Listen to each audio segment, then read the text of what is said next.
Bom, boa tarde a todos. Sejam bem-vindos à palestra de número 9 da 16ª Semana da Física. Agora teremos a doutora Ângela Vilela Linton, da Universidade de Chicago, com a palestra Um Poema Espacial para Estudar Partículas Cósmicas Ultraenergéticas. A doutora Ângela concluiu seus estudos de graduação em Física na PUC-Rio e fez seu doutorado também em Física no MIT. Atualmente leciona na Universidade de Chicago, nos Estados Unidos, e é reitora da Divisão de Ciências Físicas e Matemáticas na instituição. Este ano, de 2021, a doutora tornou-se membro da Academia Americana de Artes e Ciências e da Academia Nacional de Ciências dos Estados Unidos. A professora Ângela é a pesquisadora principal de 2 projetos na NASA, sendo um deles o projeto Poema, o qual será abordado na palestra de hoje. Doutora, é uma grande honra recebê-la e a palavra é toda sua. Muito obrigada. Eu acho que eu vou tentar não falar tão rápido quanto você, mas normalmente eu falo rápido também. Muito bom, muito bom. É um prazer estar aqui com vocês. Eu fiquei no 2º grau, na época se chamava 2º grau, os meus anos um pouquinho no final do 1º grau, no 2º grau inteiro em Brasília, então estar em Brasília de novo, apesar de que virtualmente, é muito legal. Então, hoje eu vou falar sobre os projetos Poema e um projeto de balão, que a gente chama de EUSO, que a gente está construindo e desenhando no caso espacial e construindo no caso dos balões e lançando para tentar entender a origem das partículas cósmicas de energias extremas. Então, vamos começar primeiro lembrando um pouco da astronomia antes de entrar na astrofísica, né? Então, essa imagem que eu usei aqui logo no meu título, é uma imagem que eu acho muito bonita, que mostra vários fenômenos, mostra a Via Láctea, que dá para ver claramente aqui no céu. Você tem 2 galáxias, que quem sabe astronomia sabe que então essa foto só pode ser no hemisfério sul, porque são as nuvens de Magalhães, que não dá para ver do hemisfério norte, e tem um cometa. Aqui eu vou dar, então, o nome de todo mundo: o cometa McNaught, as nuvens de Magalhães, já falei, a Via Láctea.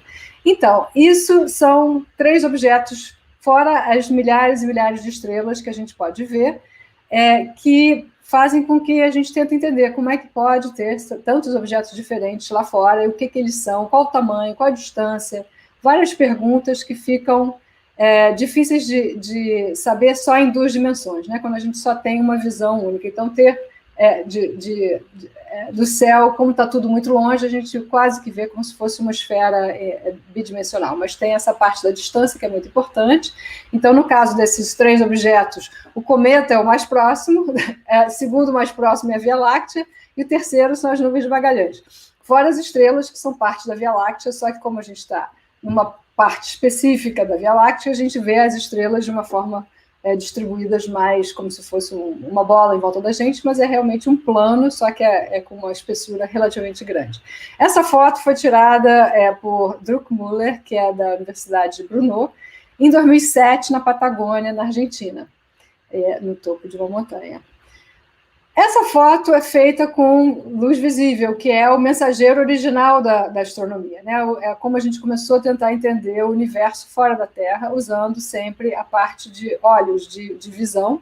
E o grande avanço tecnológico nessa área começa em 1609, com Galileu fazendo o primeiro telescópio, quer dizer, usando o primeiro telescópio, primeira lente, conjunto de lentes apontando para o céu e tentando estudar então o céu, ou eventualmente a gente chama do universo. Ele descobriu várias coisas, tipo as luas de Galileu, né, as luas Europa, Ganimedes, Io e Calisto em volta de Júpiter, as fases de Vênus, e teve já problemas porque mostrou que a parte sideral era mutável, que não era uma coisa óbvia na época, e teve problemas por causa disso. Mas aqui também tem uma linda pintura mostrando o que é um telescópio, para o Dodge de Veneza, das pinturas bonitas da época dele. Então, aqui é o início, então, do que a gente chama de astronomia óptica, ou da região da luz visível. Já em 1600, 200 anos depois, o William Herschel começou a estudar emissões do Sol e viu que tinha uma emissão infravermelha vindo da luz do Sol. E quando chegou em 1830, 60, ele começou a já conseguir fazer medidas de infravermelho em outros objetos que não só o Sol, mas começar o início da astronomia infravermelha. que aqui temos fotos, hoje em dia é muito mais fácil todo mundo usar uma câmera infravermelha, mostra normalmente a temperatura das pessoas, né, a parte quente e fria, o nariz mais frio do que o resto do rosto. Aqui nós temos fotos infravermelhas que a gente tirou com câmeras que a gente construiu na Universidade de Chicago, parte do projeto de balão. Nas duas fotos estou eu com um aluno de pós-graduação e um outro colega meu, e uma aluna de pós-graduação, e três alunos de graduação, uma de pós-graduação. Então, aqui, essas fotos, obviamente, elas são emissões no infravermelho que a gente traduz para visão óptica para eu poder botar no slide, né? Então, vários pixels com uma quantidade de emissão infravermelha são traduzidas para a parte visível, porque nós só vemos coisas na região visível, a não ser que a gente esteja usando um aparelho que mude essa visão. Então, aí, no final já de 1800, a gente começa a ter o Maxwell propondo várias variações do espectro eletromagnético, do Hertz. O Herschel já falamos, o Hertz que faz, no final do século de 1800, um telescópio usando ondas de rádio. Esse telescópio não, ele produz ondas de rádio, tá? Então, a emissão de ondas de rádio, e a gente não está falando o som que sai do rádio, é a emissão de luz eletromagnética com uma frequência muito baixa e um comprimento de onda muito comprido, que é o que a gente usa para transmitir rádio. E depois, de novo, traduz aquela emissão eletromagnética em som, que é um outro tipo de onda, né, para a gente poder ouvir o rádio. Mas a astronomia começa a usar as ondas de rádio como parte da astronomia em 1931 com o Carl Jansky, que faz o primeiro telescópio de rádio. Parece mais um lugar para pendurar roupa, mas são várias antenas, e com essas antenas ele já começa a ver que a Via Láctea emite bastante ondas de rádio. Então já começa uma astronomia usando outro tipo de emissão. Hoje a gente tem medidas sobre o universo em todas essas frequências, das ondas de rádio até as ondas de emissões em raio gama, né? Então temos ondas de rádio, micro-ondas, infravermelho, luz visível, ultravioleta, raio-x e raios gama. Esse é o espectro eletromagnético. E para dar um exemplo do que a gente pode observar com todas essas observações de ondas em várias frequências diferentes e vários comprimentos de onda diferentes, a gente vê o Sol, por exemplo, nessas imagens traduzidas de novo para a parte visível para a gente poder ver, mas qual é a emissão do Sol, por exemplo, em rádio, que está ali em azul, e que mostra que tem um pedacinho vermelho, que tem uma emissão mais forte. Em micro-ondas ele parece ser mais homogêneo. No infravermelho você vê toda a emissão da corona, né, da corona em volta do Sol, fazendo várias erupções em termos de tanto as partículas energéticas quanto os campos magnéticos do Sol. Na parte visível ele é mais bem comportado, mas os pontinhos pretos estão mostrando também atividades magnéticas. Em ultravioleta, raio-x, de novo, uma emissão mais da coroa na superfície bem mais turbulenta, digamos assim, e depois até em raios gama é uma imagem um pouco distorcida, porque é uma projeção. Mas, em princípio, a gente pode observar o Sol em todas essas frequências. Aqui é só para dar um tour de tipos de telescópio, como eles são diferentes, né? Eu mostrei o do Jansky, que parecia mais um lugar para estender roupa. As antenas de detecção de ondas de rádio já mudaram bastante, e em termos de tamanho, elas chegam a ser 500 metros, a maior é o telescópio FAST, na China, e esse telescópio é parecido com o do Arecibo, que recentemente estava nas notícias, porque teve um acidente e estão tentando, então, reconstruir esse telescópio. Em termos de produção de resultados recentes, o ALMA é muito conhecido, porque ele está liderando muito essa parte de interferometria, na região de comprimento de onda de submilímetro milímetro e submilímetro. E é no Atacama, no Chile, e esses são vários telescópios que são colocados, então, para observar na mesma direção, fazendo, então, uma interferometria e conseguindo, então, extrair coisas brilhantes, como, por exemplo, o início de um sistema planetário, a emissão dos discos, quando estão começando a se fazer novos planetas por aí afora na nossa galáxia. Aqui um dos nossos favoritos telescópios em Chicago, porque é liderado pelo John Carlstrom, que é um dos nossos professores, se chama South Pole Telescope, um telescópio no Polo Sul, que é direcionado ao telescópio a observar o fundo de micro-ondas, que é a melhor forma de estudar o início do universo. Ele foi produzido quando o universo estava 400 mil anos depois do Big Bang, e ele tem, então, muita informação sobre como que o universo evoluiu desde 400 mil anos até agora, e o que eles estão tentando medir agora é como ver o que aconteceu antes da formação do fundo de micro-ondas através da polarização dessa emissão. E para fazer um contraste, então, um telescópio feito South Pole, ele fica olhando uma certa região do céu, obviamente acessível no Polo Sul. Já o Planck Satellite, um satélite que fica viajando no espaço, tem a parte positiva de poder ver o céu inteiro. Ele vai fazendo pedaços do céu, vai rodando e tentando medir mais e mais do céu, enquanto a Terra vai virando junto, eles vão, então, conseguindo cobrir todo o céu. E isso é muito importante para poder entender o início do universo em escalas grandes, de qualquer flutuação que tenha numa escala maior, e já os que são no solo, feito o South Pole Telescope, tendem a olhar uma região mais limitada, mas com uma precisão, com tecnologia mais avançada, porque para você lançar algo no espaço, você tende a ter um certo tempo entre a construção e o lançamento, e isso faz com que a gente não possa ter a última tecnologia voando no dia seguinte. Existe um certo delay ali. Então, ter os dois tipos de telescópios é sempre muito importante quando a gente pode usar os dois lados. E o que eu mencionei antes, está aqui uma caricatura um pouco do início do universo, a formação do fundo de micro-ondas, que acontece em 400 mil anos depois do Big Bang, e a gente está agora em 13,7 bilhões de anos depois do Big Bang, tentando entender toda a história do universo, olhando para o passado. Quanto mais distante a gente consegue observar, mais próximo do Big Bang e mais jovem é o universo que a gente observa.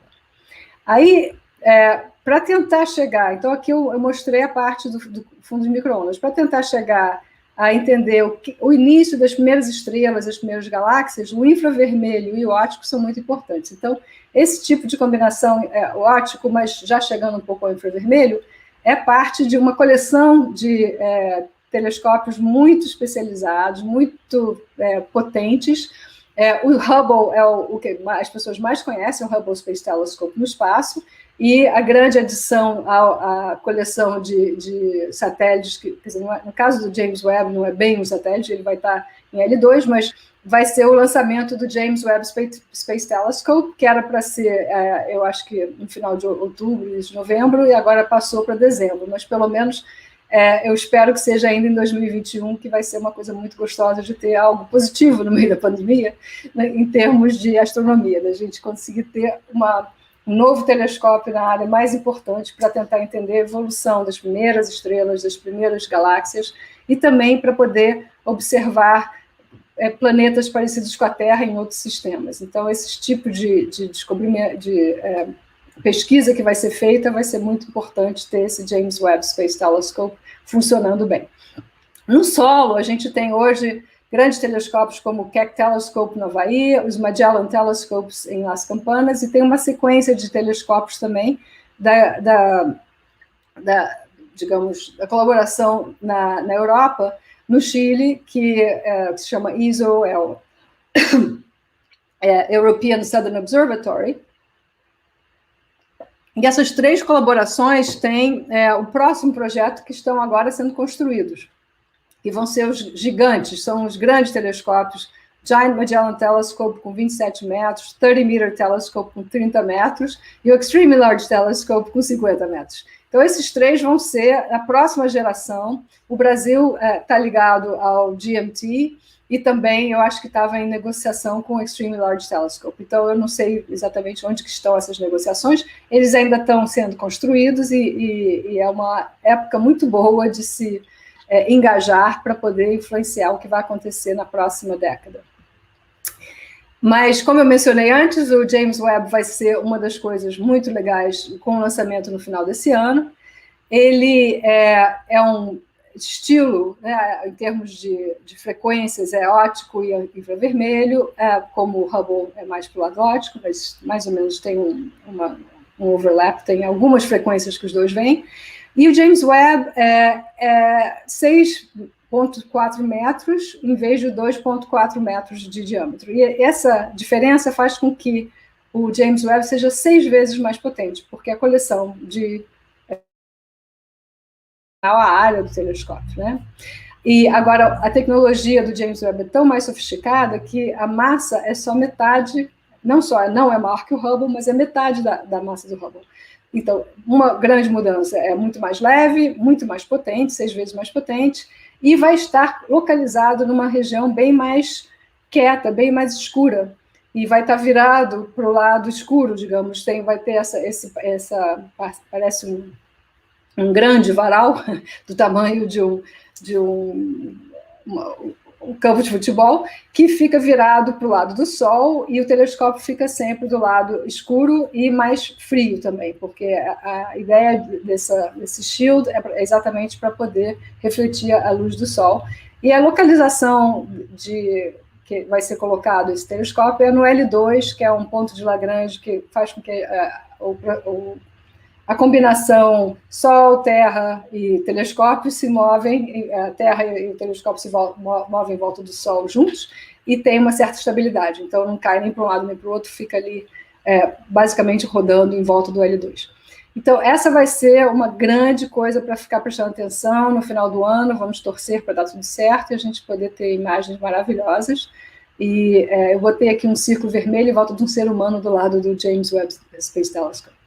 E nas ondas com a frequência mais alta e o comprimento de onda menor, são os raios gama, que são os raios de mais energia de fótons, que chegam na Terra e também são observados no espaço. O Fermi é o mais potente, mais recente dos telescópios no espaço, observando raios gama, e tem vários telescópios no solo.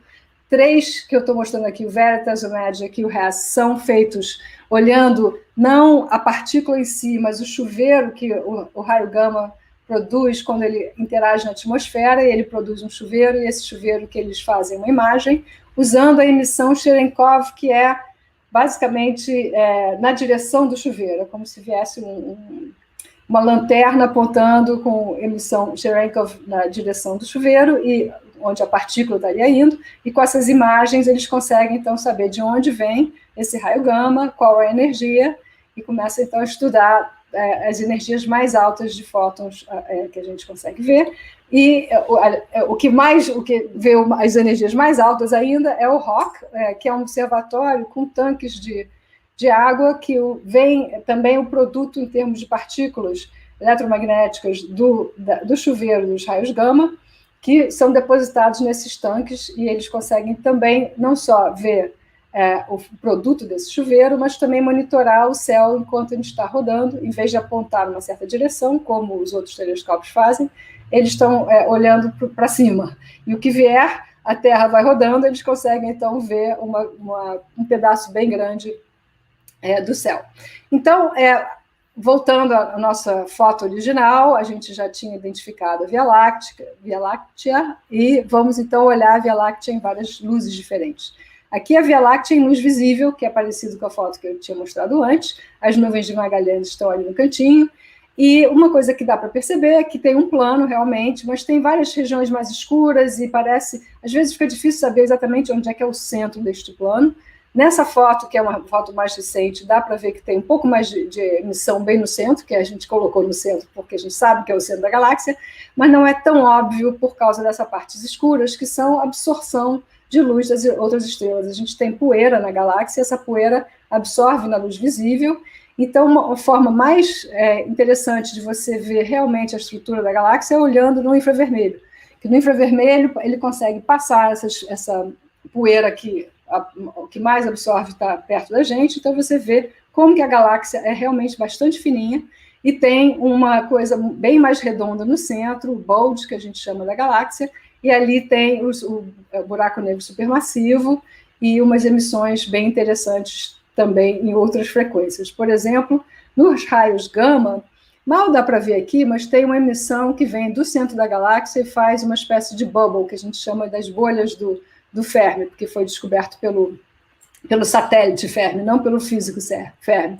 E nessa imagem você vê a parte ativa em termos de produção de raios cósmicos na galáxia, que está bastante amarelo, digamos, é a parte mais concentrada no plano da galáxia, e tem essas regiões um pouquinho maiores, que são regiões perto de onde está o Sol na galáxia, mas que têm atividades maiores em termos de produção de raios cósmicos. Nessa imagem você também vê não só a galáxia em si, a Via Láctea, mas também vários pontos que estão emitindo raios gama. Esses pontos são fora da nossa galáxia, são outras galáxias, são blazares, são emissões de buracos negros supermassivos de galáxias mais distantes que também estão emitindo raios gama na nossa direção. Então, saindo da nossa galáxia, aqui está Centaurus A, que é uma galáxia que é perto da gente, e na luz visível ela não parece necessariamente tão interessante quanto em outras frequências, que eu vou te mostrar agora, vou mostrar a vocês. Aqui você vê, de novo, aquele plano galáctico na parte óptica, que tem a parte escura, de novo, essa poeira que está absorvendo a luz das estrelas e fazendo essa região ficar meio escura. E tem uma noção de estar um pouquinho distorcido e tem uma coisa meio esférica branca, né? Quando a gente olha na mesma galáxia, mais ou menos na mesma escala, em rádio é completamente diferente. Você não imaginaria que essa imagem anterior tem uma coisa a ver com a outra. Nessa imagem, você tem essas duas regiões, cucuns de emissão, que são provavelmente o final do jato emitido pelo disco de acreção em volta do buraco negro supermassivo no centro da galáxia. Foi uma frase muito grande, mas dentro dessa galáxia tem um buraco supermassivo no centro, tem material caindo dentro do buraco negro supermassivo, e esse engolimento do material, essa acreção de material no buraco negro faz com que campos magnéticos e a própria hidrodinâmica, o magneto-hydrodynamics que está nessa região, faça com que se formem esses jatos para poder também perder o momento angular e a energia se conservar. Então, esses jatos são formados, mas se a gente nunca tivesse observado, a gente não teria feito a teoria para explicar, porque realmente é chocante o tamanho e a distância que chegam esses jatos e o que acontece quando eles estão interagindo com o ambiente da própria galáxia e fora da galáxia, que faz essas bolhas. E aqui, que é o que eu mencionei, que tem uma bolha meio pálida em volta da nossa galáxia também, e aqui tem essas bolhas que não são tão pálidas. A Centaurus A é uma galáxia que tem essa, que a gente chama de Active Galactic Nuclei, núcleo ativo galáctico, que mostra que tem um buraco negro que está ativo, que tem um jato. Aqui fica até mais claro o jato em raio-x. Então, aqui é uma imagem composta, usando a imagem visível que a gente mostrou no início, a imagem de rádio, que tem essa coisa mais colimada e essas bolhas grandes em roxo, e o raio-x, que tem um pouquinho de tudo, mas basicamente o jato, em uma direção, é bem mais claro do que na outra. Então, isso é uma das mágicas de você poder observar o mesmo objeto cósmico com várias frequências diferentes para tentar entender, então, qual é a física, qual é a explicação astrofísica do que está acontecendo.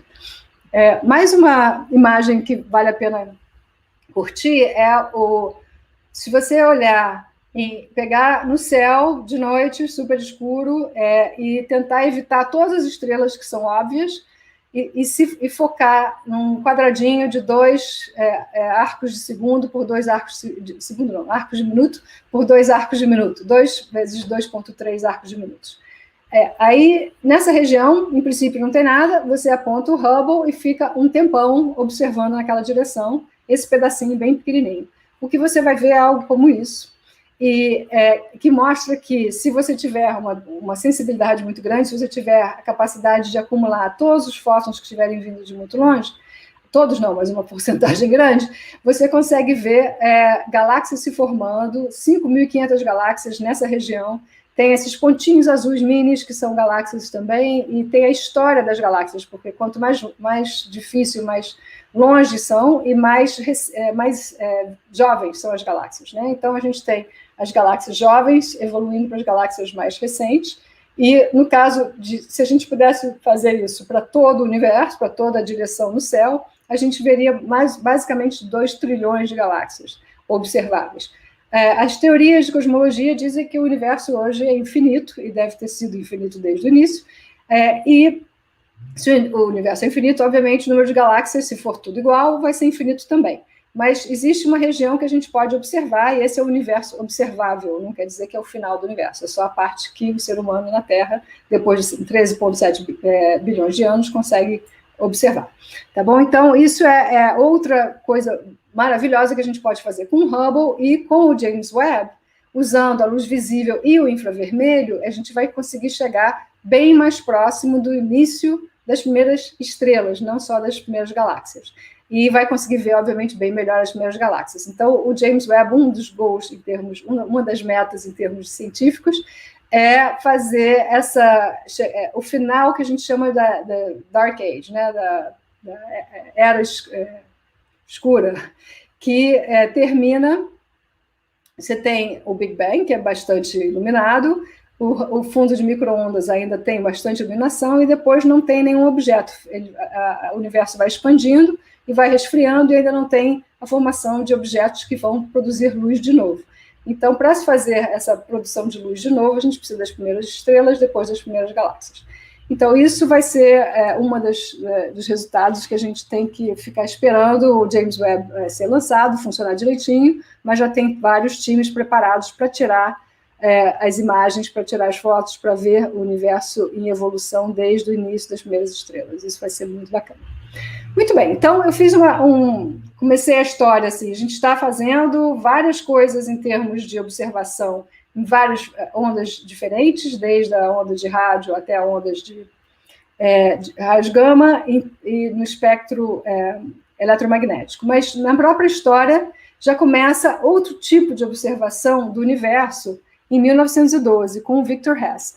Em vez de olhar algo que é uma emissão de fora da Terra em termos eletromagnéticos, ele observa os raios cósmicos, que na época não se sabia se eram cósmicos ou não, e que hoje nós sabemos que são núcleos atômicos bastante energizados, que seriam, então, os primeiros mensageiros de fora da Terra não eletromagnéticos. Ele fez isso usando um balão, e como nós hoje também usamos balões para estudar os raios cósmicos, tem uma certa conexão entre ele e nós, que é bacana, de usar balões. Só que ele era mais ambicioso, porque ele mesmo subia nos balões. Nós mandamos, obviamente, computadores para fazer tudo que tem que fazer, porque a altura que a gente chega nos nossos balões hoje é da ordem de 30 quilômetros, e o oxigênio não é suficiente nem quando chega a 6 quilômetros. E ele chegou perto da região em que oxigênio seria importante, teve colegas que seguiram o esforço dele de tentar entender os raios cósmicos, que não levaram oxigênio, e que não, quer dizer, ou que levaram e não funcionou direito, e que não sobreviveram à viagem. Então, é uma coisa bastante delicada de subir em balão, uma altitude muito alta, acima de 6 quilômetros. Bom, mas voltando ao Victor Hess, ele, em 1912, faz essa subida de balão e mostra, olhando nesses detetores de radiação ionizante, que era o nome que se dava na época, que eles conseguiam, por exemplo, botar certas cargas em folhas de ouro que ficavam separadas, e se esperam um certo tempo, elas perdem a carga. O que estava descarregando o que foi carregado em termos elétricos? E a hipótese é que tem alguma radiação que está fazendo com que as cargas reajam com as cargas e começa a descarregar.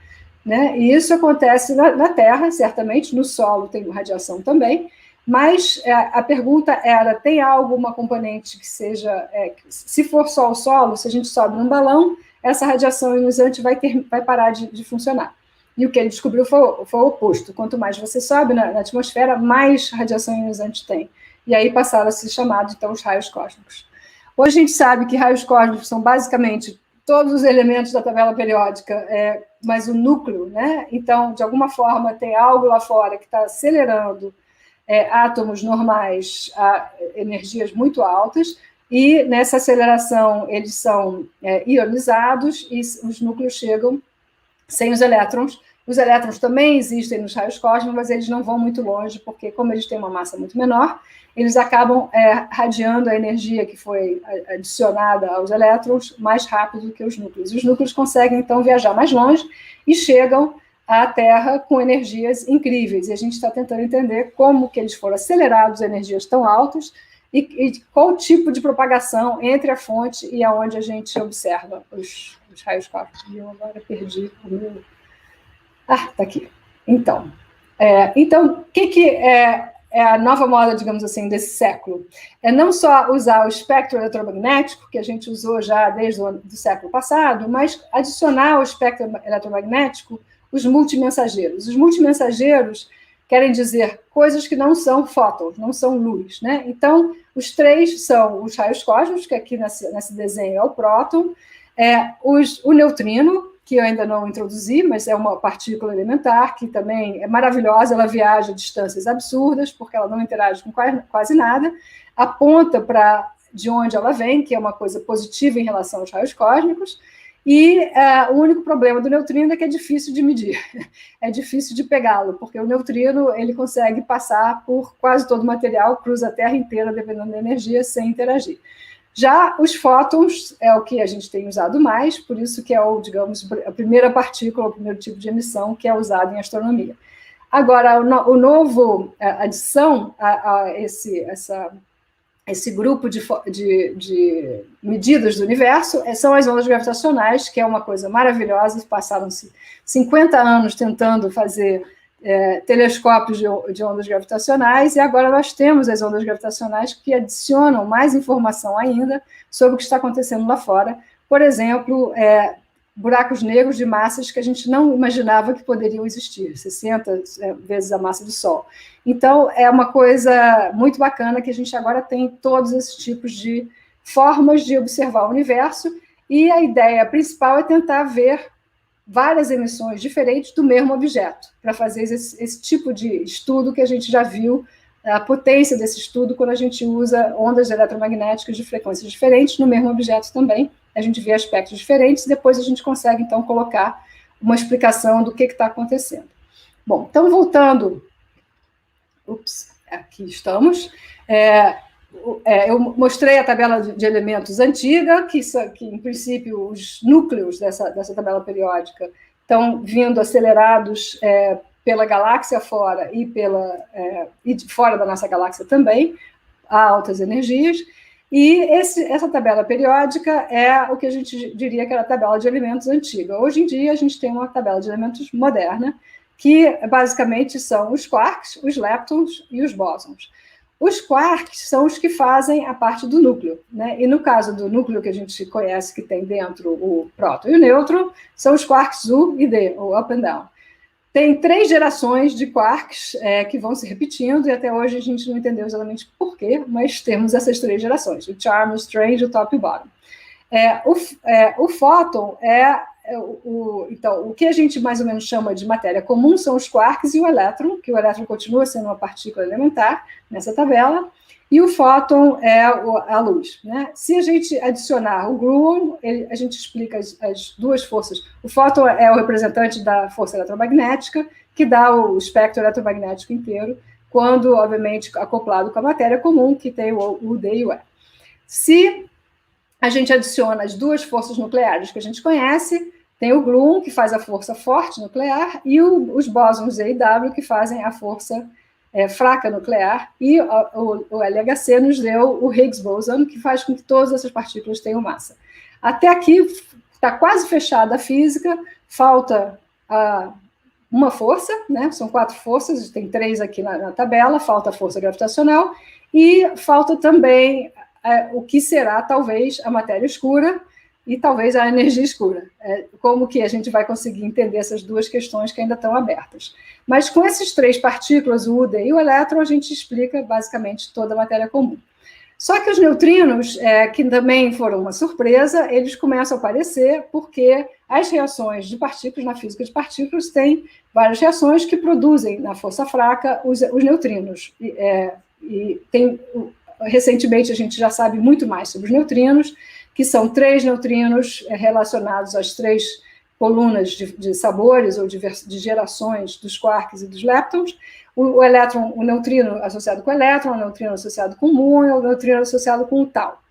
O tau, como o bottom e o top, são os mais pesados, e eles, o tau, o B e o T decaem para o CS1000, que decaem para o D e E. Então, a tendência é ir do lado direito para o lado esquerdo, e todo mundo acaba no lado esquerdo calmamente. Os neutrinos não, os três conseguem não só não decair entre um e outro, pelo menos nas experiências até agora a gente não observou isso, e eles mudam de sabor. Então, se você cria um neutrino do elétron, você pode acabar com um neutrino de muon ou um neutrino de tau. Então, essa mudança de sabores, que a gente chama cada uma dessas colunas de sabores diferentes, é uma coisa magnífica que, em termos de partículas, passa a ser muito interessante. Outra coisa que eu mencionei é que os neutrinos são difíceis de medir, porque eles não interagem, só interagem com a força fraca e, obviamente, com a força gravitacional, que não está aí na tabela, mas não interagem nem com o fóton, nem com o gluon, pelo menos em ordens mais altas.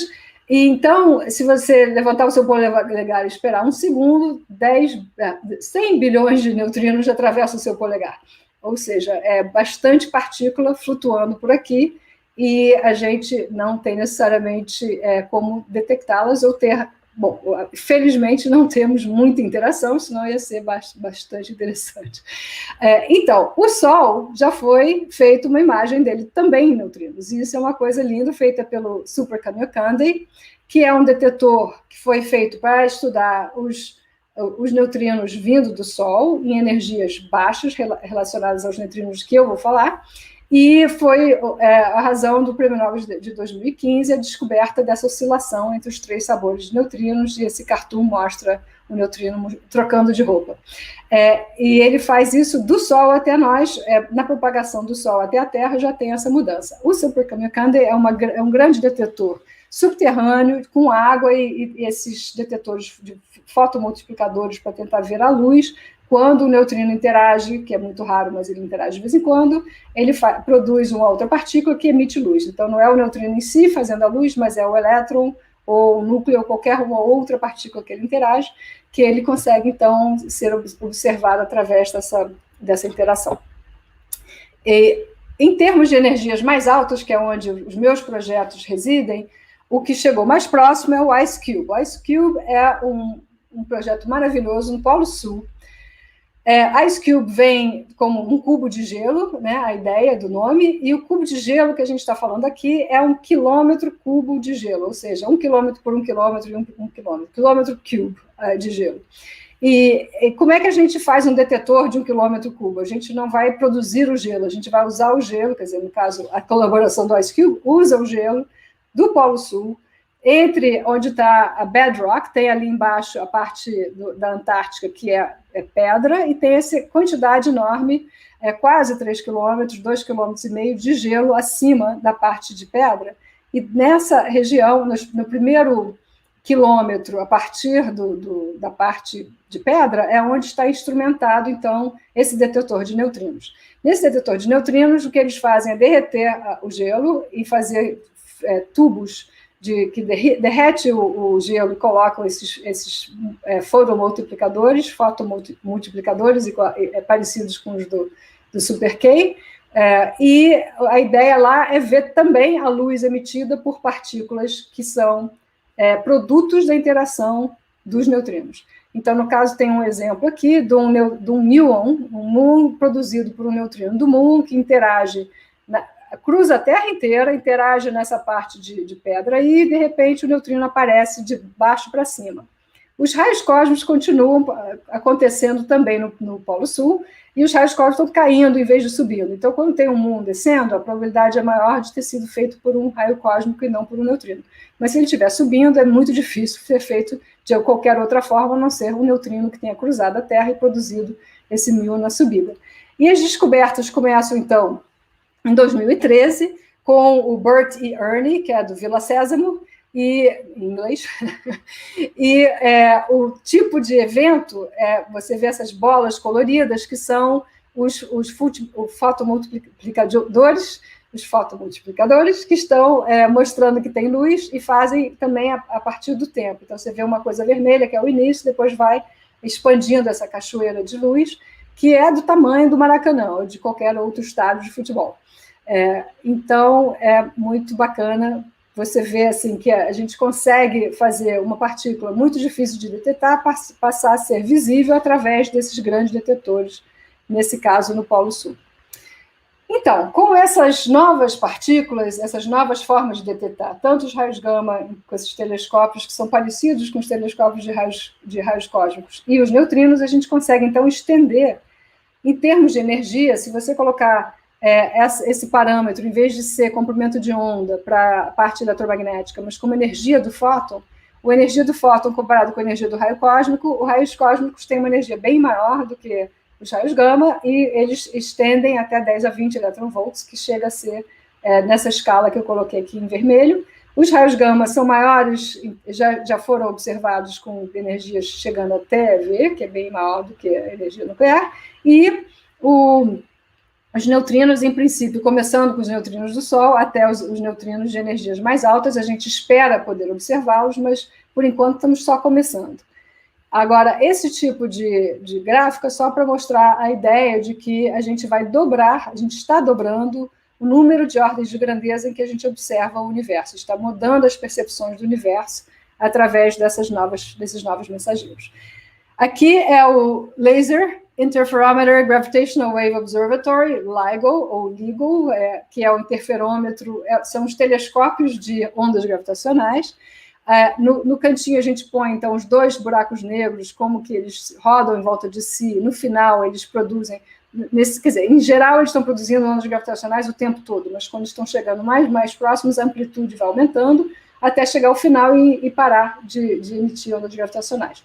Então, esse tipo de evento é uma coisa que em princípio, é o primeiro tipo de observação a ser feita com esses telescópios incrivelmente difíceis de construir, por isso que levou 50 anos, e a ideia é a seguinte, você tem dois, quer dizer, na realidade tem três, com o Virgo na Itália, eu acho que está na Itália, está na Europa certamente, e tem os dois LIGOs, um no sul dos Estados Unidos, outro no norte, do lado, perto lá em Washington State, na West Coast, do lado oeste, e esses dois telescópios são regiões que têm um vácuo de 4 quilômetros, em que um laser vai e volta, e bate num espelho, né? Então, você tem uma mesa de interferometria, que a gente aprende em física básica, só que com 4 quilômetros de distância e com lasers hiperpotentes para poderem ir e voltar e ainda ter emissão e fazer aquelas Fresnel bands, né, aquelas bandazinhas de emissão que vão se movendo se tiver alguma interferência, se tiver mudado o tamanho entre um e outro. Bom, esse tipo de telescópio vai observar várias flutuações de, digamos, caminhões pesados passando, até as ondas do mar batendo na costa, tem várias flutuações que podem fazer coisas oscilarem nesse tipo de escala. Por isso que é importante ter mais de um, para poder ter certeza que a flutuação que você está observando é uma onda gravitacional, e é uma flutuação não do chão, mas do espaço, né? É o espaço que está sendo esticado e contraído com uma certa frequência, e essa frequência é ligada ao tipo de objeto que está dançando aí no espaço, como os dois buracos negros que foram observados e vários outros eventos, por exemplo, estrelas de nêutron também fazendo essa dança. Tá? Então, se a gente inclui nos multimensageiros essas ondas gravitacionais, a gente triplica o número de ordens de grandeza que a gente está observando o que está acontecendo no espaço, né? O que está acontecendo no universo. Não só a gente consegue usar os olhos, mas a gente usa, digamos, os ouvidos para ouvir as ondas gravitacionais, mas são ouvidos de 4 quilômetros, e a gente também usa, talvez, o nariz, o olfato, não sei, para você saber que tipos de partículas diferentes estão chegando, sendo que os raios cósmicos são bem mais fáceis de detectar do que os neutrinos, que trocam de sabor toda hora e não interagem muito.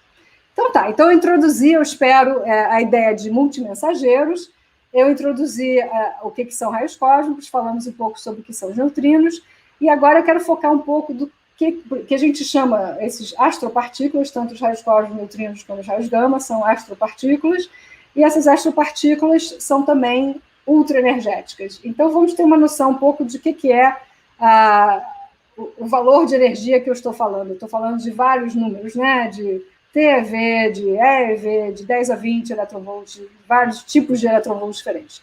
Em termos de comparação, a gente sempre usa o CERN e o Large Hadron Collider, que eu sei que já tiveram palestras sobre isso, que são as partículas mais energizadas produzidas pelo ser humano, e chegam a 10 a 13 eletronvolts. Então, quando a gente compara com 10 a 13, o que a gente está observando é 10 a 20, ou seja, 7 ordens de grandeza a mais.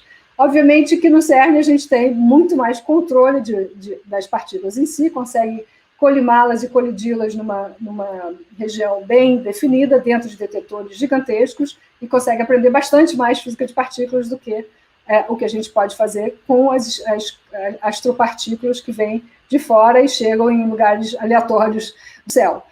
Mas a gente tem muita coisa que a gente pode fazer em conjunto, existem testes que são feitos de tipo de interação no CERN, para poder a gente entender a composição dos raios cósmicos, e vice-versa, a gente sabe que uma das questões que aconteceu quando o LHC ia começar a sua tempo de física, né, começar a funcionar, que as pessoas estavam com medo de que ia criar um buraco negro e engolir a Terra toda. Sabendo que existem os raios cósmicos com energia muito mais alta e que não engoliram a Terra toda, a gente pode provar que não vai ser engolida a Terra toda. E realmente não aconteceu, mas a gente já sabia que não ia acontecer, né? Então, é importante poder conectar tanto a parte de astronomia com astrofísica e a parte de partículas com astropartículas, né? Então, os raios cósmicos ultraenergéticos, que a gente vai aparecer de vez em quando como Ultra Energy Cosmic Rays, eles chegam a 10 a 20, então são 7 ordens de grandeza acima em termos de aceleração. Em termos de interação, como uma partícula bem energizada e a atmosfera que está interagindo como um target, então a energia no centro de massa não é 7 vezes maior, é só as 2 ordens de grandeza maior. Então, quais são as fontes? Essa é a pergunta que a gente precisa responder, porque assim que a gente souber de onde elas estão vindo, quais são as fontes, a gente pode tentar entender como que foi acelerado e qual foi a distância que propagou da fonte até nós, e fazer mais perguntas em relação às próprias interações das partículas. Mas a gente precisa primeiro saber de onde que elas estão vindo. Para tentar responder essa pergunta, a gente criou, então, começando o planejamento em 1995, quando eu tinha já estado alguns anos na Universidade de Chicago. Um dos meus colegas, o Jim Cronin, que é prêmio Nobel de Física na parte de violação CP, estava pensando em fazer esse tipo de observatório, e eu participei da parte de ciência, de fazer que tipo de campos magnéticos estariam envolvidos, e comecei a trabalhar muito na parte de propagação, de fontes possíveis e tal. Então, como teórica, eu estava adicionando a esse esforço.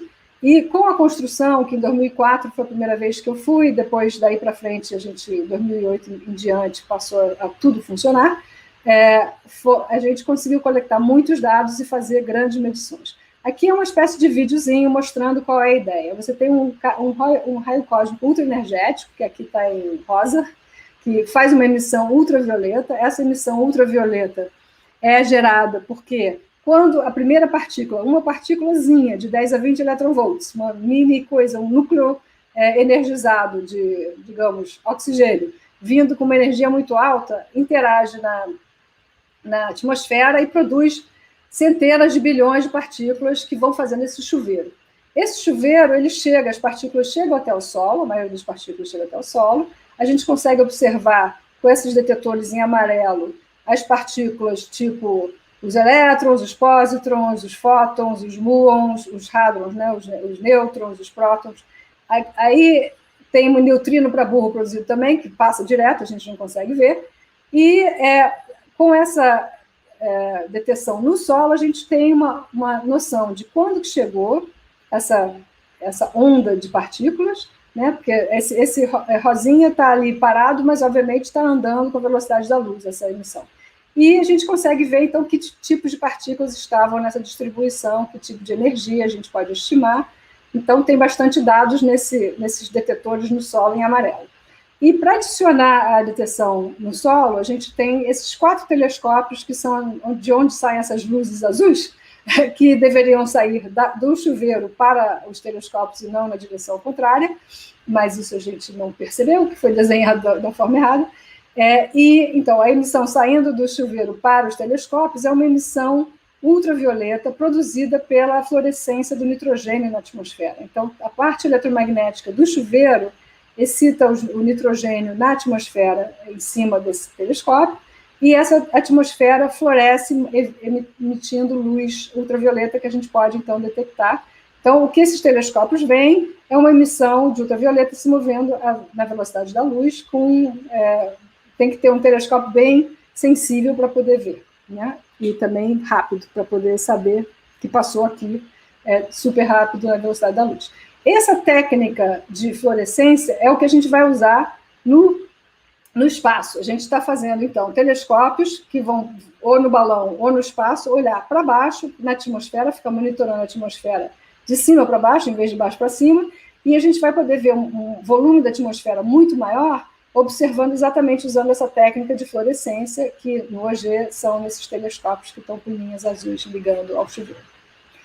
Muito bem, aqui é uma foto para dar uma noção da realidade, aquilo era um desenho, aqui estou eu, bem mais jovem, em frente a um dos telescópios que estavam sendo, um dos detetores do solo que estavam sendo produzidos e estudados para a gente, antes de ser colocado os 1.600 detetores do solo. E a ideia, então, é que entre cada um desses tanques, que são tanques de água com um painel solar para ter a energia, e uma onda de rádio para emitir o que está observando dentro do tanque,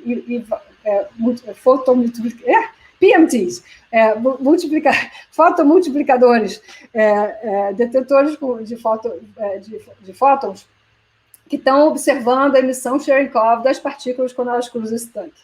Então, exatamente os mesmos foram multiplier tubes que tinham, os tubos de fotomultiplicadoras que tinham no Super K, no Ice Cube. Não é idêntico, mas é o mesmo princípio, variações sobre o tema, e a gente tem 3 desses olhando para esse tanque de água, e aí, passando as partículas, a gente sabe que teve um chuveiro por perto. Muito bem, então agora eu vou falar sobre os meus projetos. Já dei assim qual é a situação atual, a liderança em termos de observações na área de raios cósmicos ultraenergéticos é o Pierre Roget, e a liderança em termos de neutrinos é o IceCube, que a gente já introduziu os dois. Então, um time dos meus colegas, 76 cientistas, 38 instituições e 13 países, com pessoas que estão ligadas a vários outros projetos também, a gente se juntou para fazer 2 coisas. Uma é desenhar uma proposta para a NASA lançar até o final desta década o que se chama Probe Class. Então, o poema, eu vou mostrar na próxima slide, é um desenho que foi uma competição, a NASA abriu em 2017, não, 2016, eu acho, estou confusa, 2016. 2016 a gente fez a proposta para a NASA, a agência NASA selecionou 10 projetos, nós somos um dos 10. E a gente recebeu dinheiro para fazer o desenho desse projeto. Aqui está o projeto final, que é o Probe of Extreme Multi-Messenger Astrophysics, por isso que se chama POEMA, e o goal do POEMA é descobrir a origem das astropartículas ultraenergéticas. A gente também, com também financiamento da NASA, tem construído os pioneiros da mesma área, que são feitos com balões. É mais barato fazer um lançamento de balão do que fazer um lançamento espacial. Então, a gente está colocando todos os elementos do POEMA nos telescópios de balão, e já lançamos um em 2017, e agora estamos construindo o que vai ser lançado em 2023, para poder mostrar tanto a capacidade de observar os raios cósmicos ultraenergéticos, como também os neutrinos acima de 10 PeV. E aqui temos, então, fotos do lançamento de 2017, do que a gente chama Extreme Universe Space Observatory, né? Então, o esforço se chama, a colaboração é EUSO, Extreme Universe Space Observatory, e esses duas produções dessa colaboração são lançados pelo Super Pressure Balloon, que é o SPB, e o SPB, então, é uma sigla da NASA, tá? Então, quando eu falo EUSO-SPB, é o EUSO feito por balões da NASA SPB. Ok. E o Probe of Extreme Multi-Messenger Astrophysics é o que a gente desenhou para o final da década. Então, nessa década, a gente quer lançar vários balões e mostrar que tudo funciona, ver raios cósmicos, ver neutrinos, e, ao mesmo tempo, continuar puxando para que a gente tenha a possibilidade de ter a missão espacial, que vai ter dados muito maiores e vai conseguir seguir vários eventos em termos de neutrinos que possam ser ligados a ondas gravitacionais ou a emissões de raios gama muito altas, então esse tipo de coordenação multimensageira com os neutrinos. Tá? Então, o poema, o P do poema Probe, é um nome que é dado pela NASA para uma categoria de projetos espaciais abaixo de $1 bilhão. O James Webb Space Telescope é bem acima de 1 bilhão, é da ordem de 10 bilhões, então qualquer coisa acima de 1 bilhão vai ser um flagship, vai ser a coisa mais importante que a NASA vai fazer, em termos de astrofísica. O Probe já poderia ser, digamos, com o mesmo preço de um James Webb, a gente faz 10 Probes. Então, a questão é quanto que a gente vai gastar, quer dizer, quanto que a NASA vai gastar do que o Congresso americano dá de dinheiro para fazer um flagship versus quanto vai gastar para fazer algo um pouquinho menor, que é o Probe. E existem várias outras opções bem menores do que o Probe. Tem os Explorers, que são um pouquinho mais baratos do que os Probes, e tem também agora os Small Satellites e os balões, que são bem mais baratos. Então, a gente, como colaboração, está planejando vários tipos de projetos, tanto Small Sat quanto Explorers, mas o Probe é o mais bacana, é o, digamos, teria tudo o que a gente quer, né? Não sei se vocês chamariam do Tesla versus o Fusquinha, mas a gente faz tudo, porque a gente tem que mostrar que a tecnologia funciona e já dá para fazer física já com os balões, então vamos fazendo enquanto a gente projeta o que leva uma década. Só para ter uma noção, o James Webb Space Telescope foi proposto nos anos 90, então dá para imaginar o tempo que leva para... Bom, no caso do James Webb, eu acho que ele ganha a corrida mais longo que levou para ser feito, mas, pelo menos na astrofísica. Mas, em princípio, a gente tem que ter a noção de que vai demorar, então vamos fazendo, vamos melhorando a tecnologia e fazendo o que a gente pode com os balões e os small sats e, quem sabe, os explorers. Muito bem, então, isso aqui eu acho que eu já falei tudo. Eu só queria mostrar que o que a gente vai fazer com o poema, aqui está o desenho do poema, o telescópio em si, e a gente tem, então, um espelho que é de 4 metros de diâmetro, e os 4 metros são determinados para poder caber dentro de um launcher, que é o Atlas. Esse é o foguete Atlas, e a gente quer levar 2 de uma vez só, porque a gente gostaria de ter 2 olhos, né? Como a gente tem no ser humano, 2 olhos, para poder ver estéreo, para a gente poder ver terceira dimensão, não só em 2 dimensões. E essa habilidade de ver estéreo faz com que a gente veja a evolução do raio cósmico do chuveiro, da cachoeira dessas partículas, de uma forma que, com 2 olhos, a gente sabe não só aonde, nas 2 dimensões, como quão distante do telescópio essa cachoeira é. E isso vai dar uma forma da gente medir não só o espectro, né, quantos que tem com energias diferentes, mas também que sabores que tem, se são prótons, se são oxigênios, se são ferro, dentro das possibilidades de núcleos energizados. E tem a outra forma de observar, então uma é a gente observar olhando com 2 telescópios para baixo, e a outra é observar para a beirada da Terra para ver os neutrinos produzindo um tal lepton que faz uma cachoeira na subida. Então, tem chuveiros descendo dos raios cósmicos e chuveiros subindo dos neutrinos. E é isso que a gente vai fazer, são os 2 tipos de medições. E aqui está para dar uma noção, eu devia ter feito em Brasília, mas é mais fácil reconhecer a distância entre Belo Horizonte, Rio de Janeiro e São Paulo aqui, o equivalente de se a gente tivesse que botar detetores no solo, é botar nessa região toda os detetores para esse tipo de observação, que é bem maior do que o OG. E a ideia, então, é olhar para baixo para poder fazer observações com mais precisão no início da missão e depois passar a maior parte do tempo olhando para a beirada da Terra, que é essa outra imagem, que mostra que dá para ver, você está com o telescópio de um lado dos Estados Unidos e vai ver a beirada da Terra do outro lado dos Estados Unidos, e a gente vai observar da beirada em si a 15 graus abaixo da beirada, é a região que os neutrinos sobem. Tá? Que os neutrinos produzem, os neutrinos de energias 10 PeV para cima, conseguem cruzar a Terra, produzir um tal e fazer o tal shower, né, o chuveiro do tal. E é esse chuveiro que a gente observa nessa beirada da Terra, e a gente pode, em princípio, observar em qualquer direção, para poder seguir, digamos, uma onda gravitacional que foi medida numa certa direção, a gente então aponta o poema para aquela direção. A direção através da Terra, do outro lado da Terra. E entre os satélites, né, os dois telescópios e a beirada da Terra, a gente vai observar os raios cósmicos também. Então, a gente vai ver os dois multimensageiros, os neutrinos e os raios cósmicos ao mesmo tempo. Essa é a ideia do poema.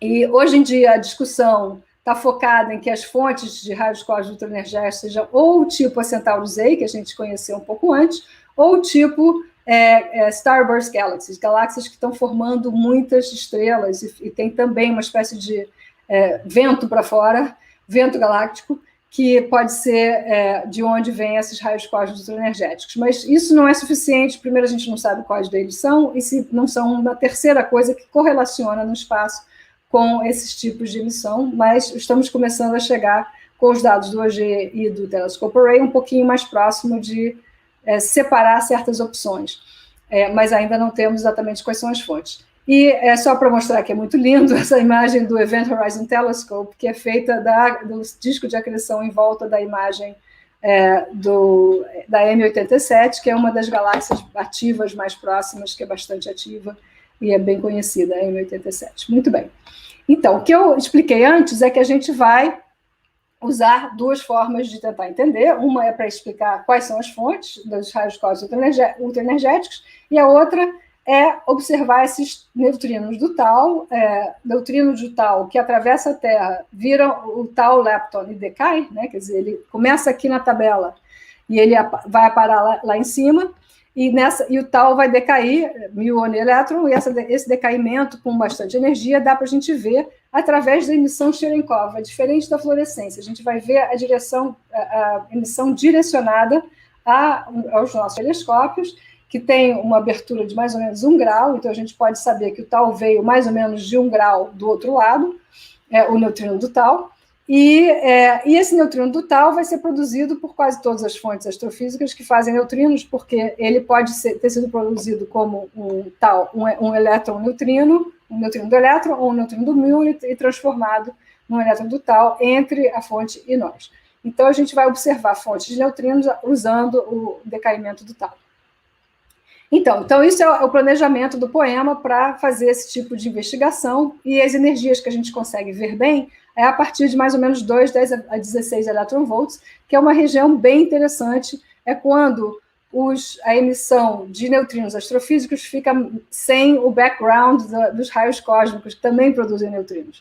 Então, aqui temos um plot na parte de cima do IceCube, que mostra os neutrinos astrofísicos tendo que ter um fluxo maior do que os atmosféricos, para a gente saber que veio de alguma coisa lá fora. O neutrino atmosférico são produtos dos raios cósmicos. Então, os raios cósmicos chegando na Terra produzem neutrinos, que na região abaixo de PeV vai ser difícil da gente saber o que foi feito pelos raios cósmicos na atmosfera, o que foi feito por um blazar ou um objeto extragaláctico com um buraco negro supermassivo apontando para a gente. A partir de PeV para cima, começa a ficar mais fácil, e em 10, 20 PeV, como o que a gente desenhou o poema para fazer, vai ser bem mais fácil, em termos de não ter o background. É mais difícil porque tem menos energia, tem mais energia, mas temos que ver de mais longe também. Então, tem uma compensação e o fluxo é menor. Mas, tendo essa habilidade de observar um volume muito grande da atmosfera, é para isso que a gente desenhou o poema. Então, aqui tem um exemplo de um desses eventos, que um blazar emite raios gama, e também um neutrino, que é detectado pelo IceCube. Esse é o primeiro multi-messenger observation, a primeira observação multimensageira dos neutrinos e dos raios gama, que estão vindo da mesma região de um blazar conhecido, que se chama TXS, ou Texas, 0506 mais 0056. E é nessa região que vem tanto o neutrino quanto vem o neutrino em vermelho e cinza, e um círculo bem menor dos raios gama, que são mais bem posicionados para ver algo menorzinho no céu. Então, isso é o primeiro desses eventos. Nós temos, o IceCube tem mais 3 opções que podem ser multimensageiros, 2 bazares e um tidal disruption, que eu vou mostrar aqui na próxima slide. Então, tem uma lista de coisas que podem estar acontecendo lá fora que vão produzir neutrinos. Para a gente, a mais fácil de ver vai ser coalescência de 2 estrelas de nêutrons que fazem uma terceira estrela de nêutron quente e vira um buraco negro eventualmente. E nessa transição toda, ela emite bastante neutrino. Então, essa é digamos, nossa fonte favorita para poder apontar naquela direção, se os telescópios de ondas gravitacionais disserem, 2 estrelas de nêutrons acabaram de se encontrar ali naquela direção, e a gente tem algumas semanas para poder ver a emissão dos neutrinos. Então, é perfeito, porque a gente não tem que ver exatamente na mesma hora. Já outro evento que é bem bacana, que também pode dar essa emissão de neutrinos, são tidal disruption events, são eventos de ruptura de estrelas que passam perto de buraco negro, e agora estão passando a ser um tipo de evento bem fácil de observar em várias outras frequências, e vai ser também possível que alguns desses eventos produzam neutrinos, e aí a gente poderia assistir a emissão de neutrinos com o POEMA. Então, eu sei que eu já passei de 1 hora, mas me disseram que eu posso falar por 1h30, então vamos continuar conversando mais um pouquinho. E aqui é um vídeo mostrando que a órbita do o POEMA foi desenhado para estar numa altitude de 525 quilômetros em relação à superfície, e ter uma órbita com um ângulo de mais ou menos 28 graus e meio, e ele tem a habilidade de apontar em qualquer direção. Quando ele está apontando para a beirada da Terra, como está nesse videozinho, a gente está olhando, então, as fontes que estão atrás da Terra. Desse lado que a gente está observando é o lado escuro, o Sol está do outro lado, então a gente está observando fontes do lado que está o Sol, que é um pouco interessante, porque, obviamente, normalmente a gente observa coisas que estão do lado escuro, né? O telescópio a gente usa quando não tem Sol. Mas, no nosso caso, a gente está observando a emissão no lado escuro, só que o neutrino veio do outro lado da Terra. Então, o neutrino está vindo do lado do Sol e está emitindo, então, emissão para o lado de cá. O que vai atrapalhar em termos de coincidência com os raios gama, que também são vistos normalmente quando o Sol está fora do caminho. Mas, em termos de ondas gravitacionais, não tem problema nenhum o Sol estar em qualquer direção, então, são as ondas gravitacionais que vão ser mais fáceis de seguir. Agora, por exemplo, no caso das 2 estrelas de nêutrons, a gente vai poder tentar observar os neutrinos por bastante tempo. Tem, em princípio, emissão que leva semanas. Se levam semanas, a Terra está mudando de lugar e a observação de que parte do céu que a gente pode observar fica mudando também. Em princípio, durante 1 ano, a gente vê o céu todo. Mas, quando a gente está numa posição fixa em relação, quer dizer, a Terra está no dia de hoje, a gente vai ter um lado que a gente pode observar e outro lado que a gente não pode. Então, metade do céu estaria, em princípio, seria observável, vai depender também da direção da Lua, porque a gente não vai apontar na direção da Lua, porque a Lua também é bastante forte de emissão, mas a gente pode evitar a Lua e o resto do céu está, em princípio, para a gente estar fácil de observar, dado o que a gente pode, que a gente certamente não pode mudar a Lua de lugar. Muito bem, então essa é o projeto que a gente está construindo está planejando para ser lançado no final da década. Agora deixa eu falar então o que a gente está construindo, que vai mostrar que esse projeto vai funcionar muito bem quando for construído. Primeiro, a gente tem algumas testes desse tipo de tecnologia, em vez de usar aqueles fotomultiplicadoras, que eu tenho dificuldade de falar em português, redondas, grandes, que tem o IceCube, que tem o Super K, que tem, que mais que a gente botou lá dentro do tanque do OG, a gente vai usar uma versão em que os photomultipliers, os multiplicadores de fótons, são minis, eles são feitos um brochezinho, cada um desses quadradinhos que estão mostrados aqui, são, eles chamam de multi-anode PMTs, né? São PMTs com multi-anodos, e eles conseguem, então, ter, no caso do LZSPB2, a gente tinha 2.300 pixels, cada pixel é como se fosse um fotomultiplicador diferente, né? E cada um deles, então, vai ver um fóton chegando naquele ponto dentro da sua câmera, é bem mais próximo de uma câmera de CCD, só que CCD, que é o que tem no celular, ele vai acumulando os fótons, né? Ele não consegue ver um evento que está passando na velocidade da luz. Se você tirar uma foto do céu da noite, você não vai ver a emissão de um chuveiro passando na velocidade da luz, porque os fótons vão sendo colecionados com um tempo bem maior. Aqui a gente precisa que as coisas aconteçam, dada a ótica do nosso telescópio e a câmera, que aconteçam em microsegundos ou nanosegundos. 10 nanosegundos. Então, são tempos muito rápidos para ser usado CCD, que a gente usa Photomultiplier Tubes, ou fotodetectores, só que a gente usa nesse estilo compactado chamado MAPMTs, né, Multi-Anodes. Anyway, então a gente já construiu várias câmeras desse tipo, usando essa tecnologia, e em 2017 a gente voou o telescópio lá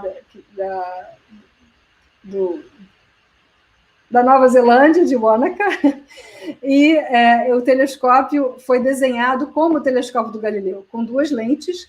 Então, era um refrator com 2 lentes e uma câmera, que era a coisa mais fácil de fazer. Aquela foto que eu mostrei de infravermelho era a câmera infravermelha que está voando aqui nesse telescópio, e a gente, então, com essa câmera infravermelha, a gente monitora as nuvens para saber se for muito nublado, com as nuvens muito altas, a gente tem pouco volume da atmosfera para observar. Quando não tem nuvem nenhuma, a gente observa até o oceano. Então, a gente tem um detetor bem maior. Então, o nosso detetor muda de tamanho dependendo das nuvens.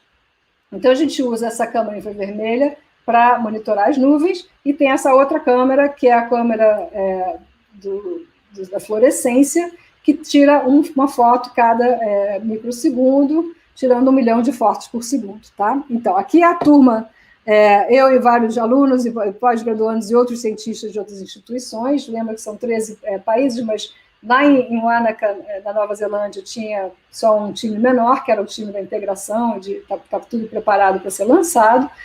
E aqui é o teste antes do lançamento do telescópio, que é feito pela NASA. Essa parte de comunicação, então, tem os computadores que a gente desenha para o nosso telescópio, que vai ter todos os dados, aí os dados são passados para o computador da NASA, que então manda com essas antenas para o solo, e a gente consegue, então, receber os dados de longe de onde está o próprio balão.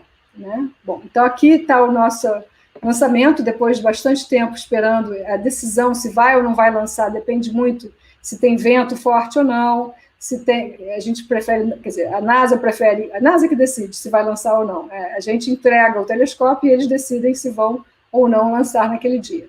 E começa bem cedo de manhã, tem muito vento, cancela o lançamento do balão. Se tiver pouco vento no solo e bastante vento em cima, a gente quer vento em cima para poder que o balão passe logo, saia da Nova Zelândia o mais rápido possível, para poder passar mais tempo em cima do oceano e não perto de onde poderia ter seres humanos, que pode tanto atrapalhar as nossas observações, como também seria um perigo se o balão cair e machucar alguém. Então, a gente tenta tentar colocar o balão numa trajetória que passe muito longe de cidades, etc. Muito bem. Aí, o lançamento do balão, dá para ver que tem o balão, o nosso telescópio pendurado com um paraquedas, e em cima do paraquedas é o balão. Ele é feito com hélio, e ele é feito super pressurizado, ou seja, ele é fechado, o hélio não sai de dentro, a não ser que tenha um problema, que tem um furo, e quando ele chega na altitude de 30 km, 33 km, ele está todo inflado, e o tamanho do balão inteiro é também o tamanho de um estádio de futebol. Então, voltamos ao Maracanã aqui, o tamanho do balão.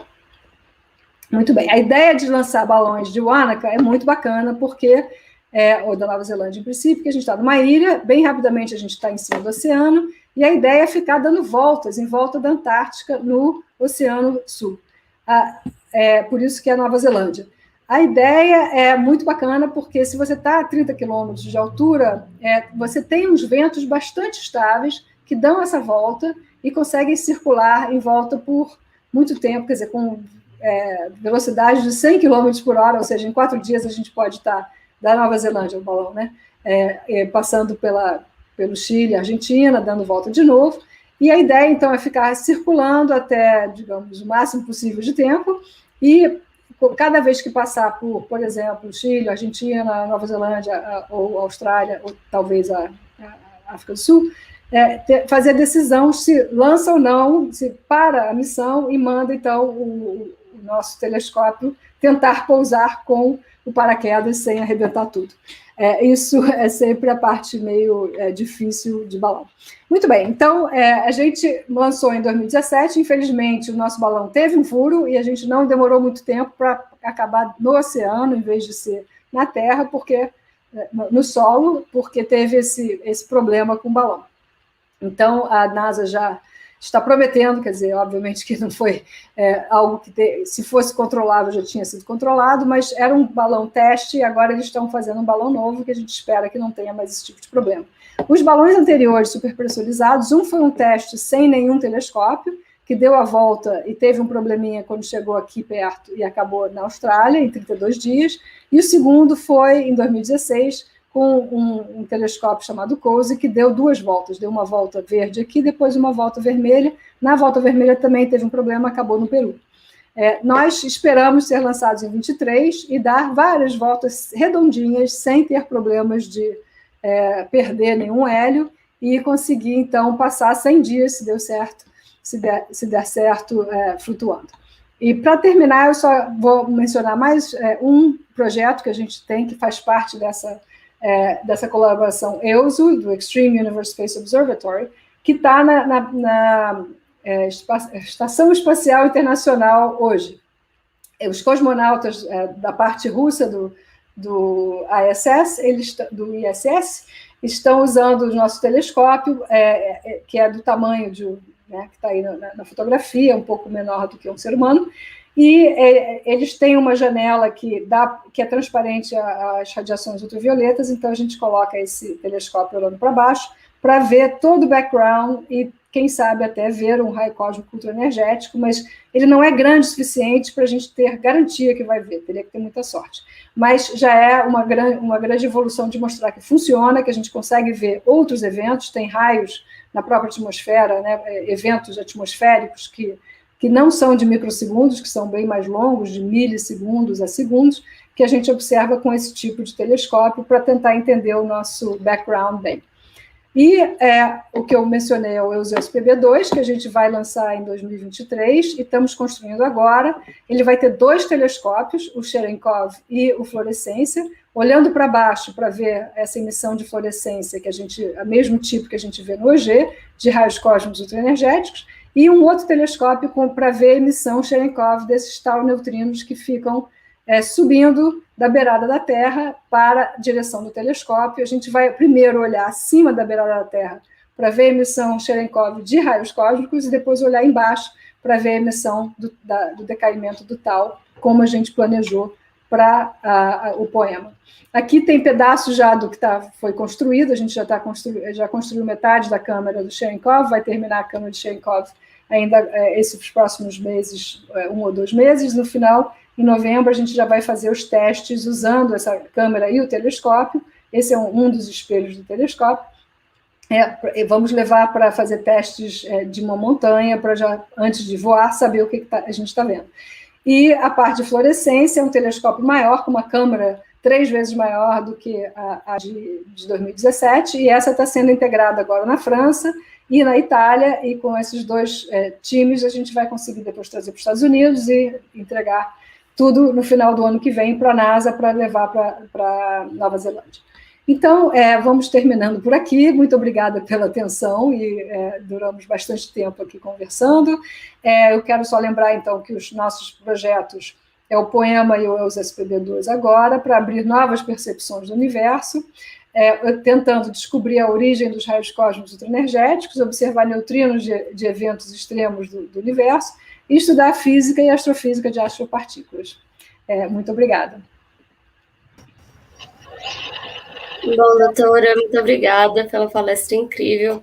Realmente muito interessante estudar o universo de outras maneiras, além da radiação eletromagnética, né? Bastante interessante. A gente vai seguir agora para a sessão de perguntas. Começar aqui com a pergunta do Fernando Henrique. Ele pergunta: no que consiste essa emissão de Cherenkov? A senhora poderia falar um pouco mais sobre essa radiação? Posso sim. Deixa eu ver se eu tenho um lugar que dê para... Ups. Cadê? Não tem. Bom, vamos usar isso aqui. O que eu estava mostrando era o vídeo do lançamento do telescópio em 2017, depois a gente volta lá. Então, aqui é o chuveiro desenhado, né? Não é, obviamente, como a gente vê, mas esse chuveiro tem partículas que estão andando bem perto da velocidade da luz, e a partícula original está chegando com a velocidade da luz no vácuo e está entrando numa atmosfera que cada vez fica mais densa. Então, e as partículas produzidas têm essa mesma propriedade, elas vão ser produzidas em algum lugar, mas estão todas com um momento que está na direção do solo, e essa mudança, né, de ter, você está começando no vácuo, a velocidade próxima da luz, e entrando no meio, você começa a fazer um choque. Esse choque é feito um choque supersônico, e esse choque supersônico, em versão luz, faz uma emissão que a gente chama de Cherenkov, porque o cara que foi o primeiro que viu se chama Cherenkov. O russo pôs esse sobrenome. E normalmente, então, nos tanques, a gente tem esse mesmo tipo de emissão das partículas passando pelo tanque, mudando do meio do ar, da atmosfera para a água, fazendo de novo um choque dentro da água, e essa água emite, essa partícula passando pela água faz esse choque supersônico ou superluminoso, que faz com que tenha essa emissão na parte visível e ultravioleta, tem um espectro um pouco grande. E aí a gente observa essa versão. Então, basicamente, é o barulho supersônico da mudança de meio para partículas relativísticas que estão andando muito rápido. Legal. A próxima pergunta também é do Fernando Henrique. Ele pergunta como é a emissão de raios gamas do centro da nossa galáxia. Seria correto afirmar que se trata de um núcleo de galáxia ativo, do tipo AGN?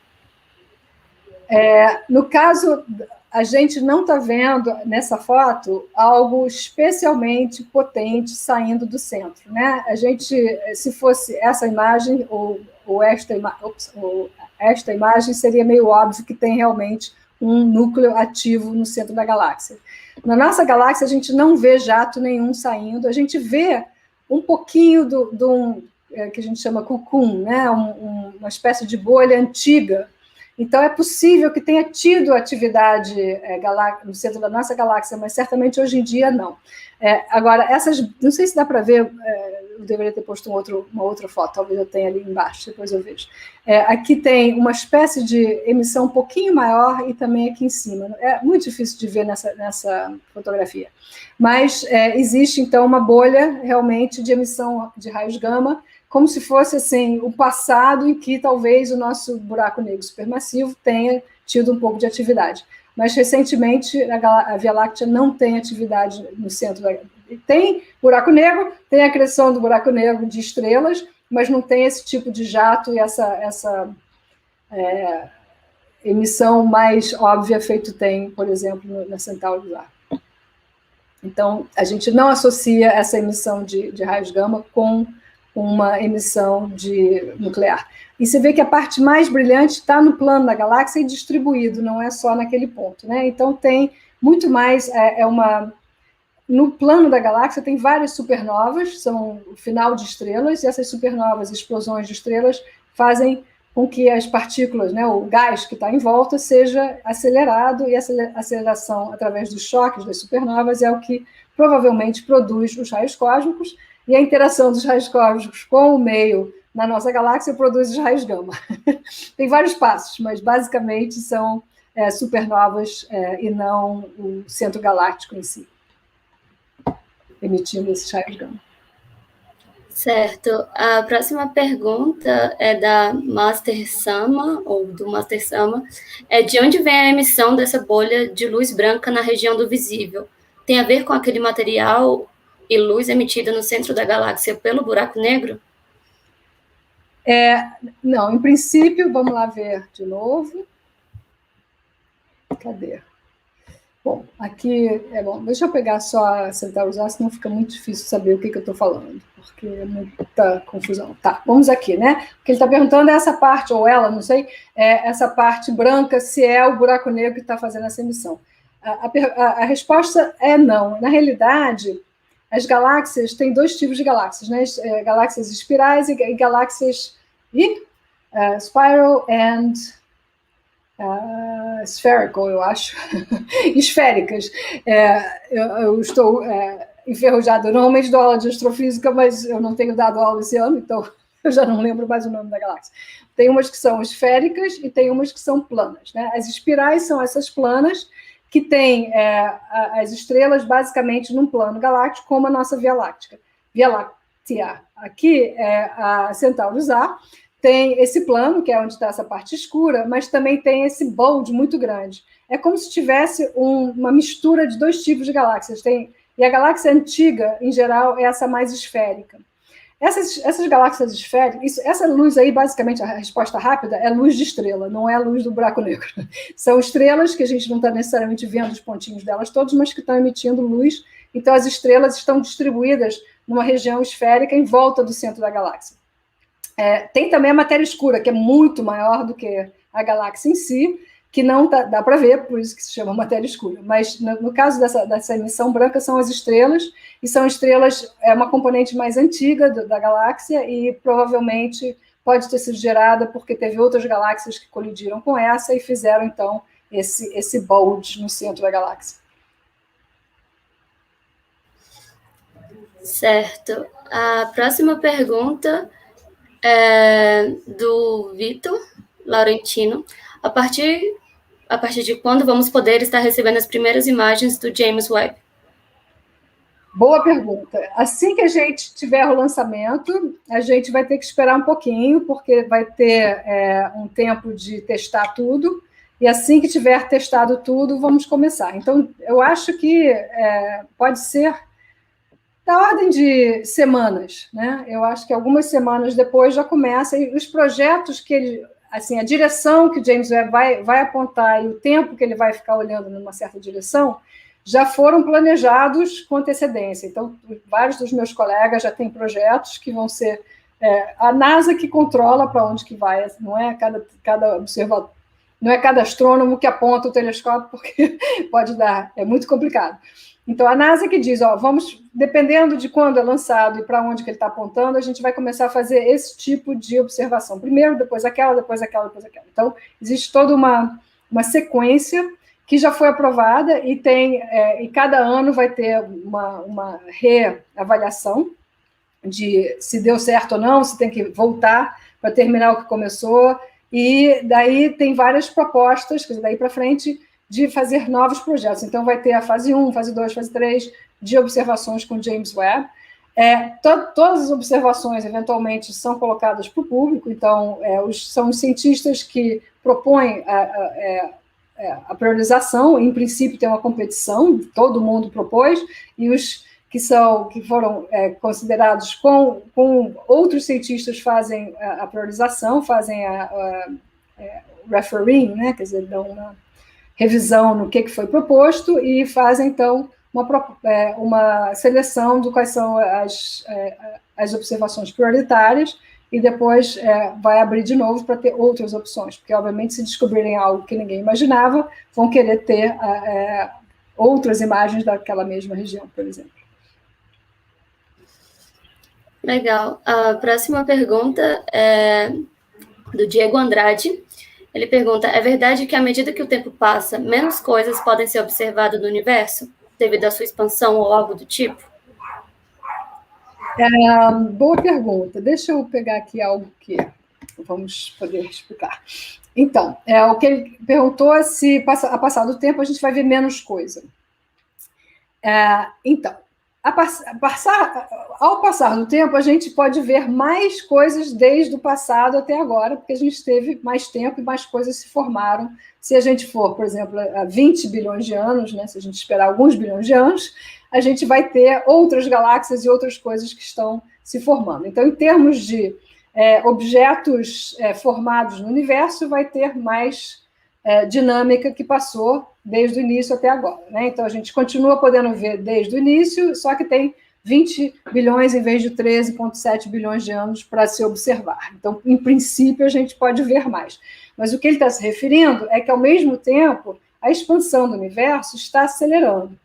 E essa aceleração vai fazer com que fique cada vez mais difícil ver coisas longe, né? Então, quanto mais distante as coisas estão, mais difíceis ver algo muito longe. Então, com a expansão acelerando cada vez mais, vai chegar um momento, muito lá na frente, que vai ficar cada vez mais difícil ver galáxias que agora estão perto da gente. Então, agora, isso é um argumento que os astrônomos fazem, agora que está a época de financiar a astronomia, porque no futuro não vai dar para ver muita coisa lá fora, que é um pouco deprimente. Mas isso é assumindo que a aceleração que a gente observa hoje vai continuar do mesmo jeito, acelerando e fazendo a expansão cada vez mais rápido. Aí, realmente, o céu vai ficar cada vez mais escuro. Legal.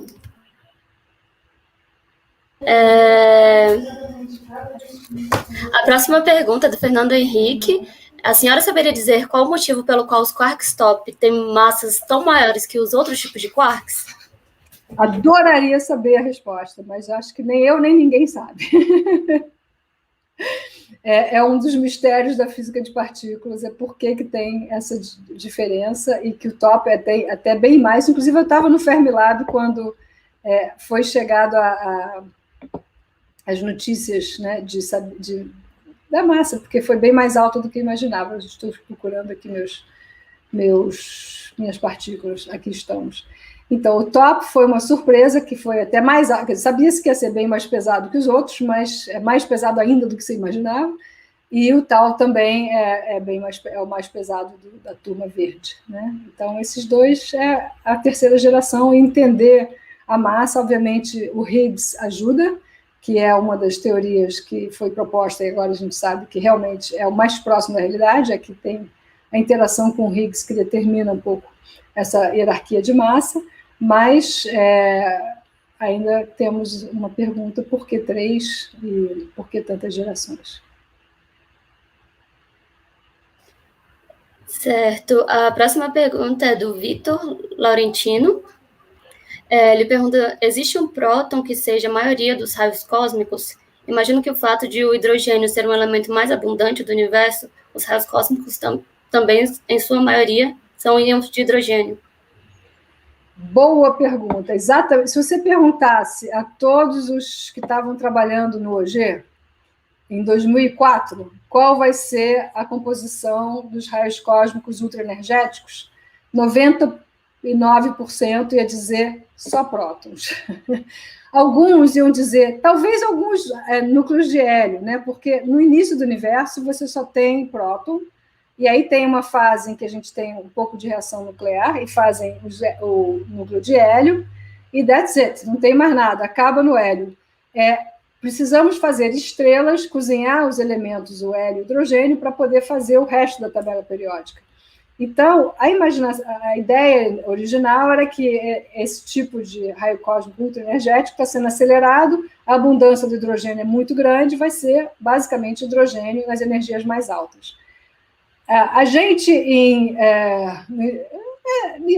99 e 2000, eu e mais 2 colaboradores, a gente propôs, peraí, pode ser que seja ferro, porque se for estrela de nêutron, talvez a emissão não seja próton, seja uma coisa pesada. E isso, a ideia do ferro não só era só para ser diferente dos outros, mas também porque facilita a gente atingir energias tão altas. Atingir 10 a 20 eletronvolts em próton é 26 vezes mais difícil do que um ferro.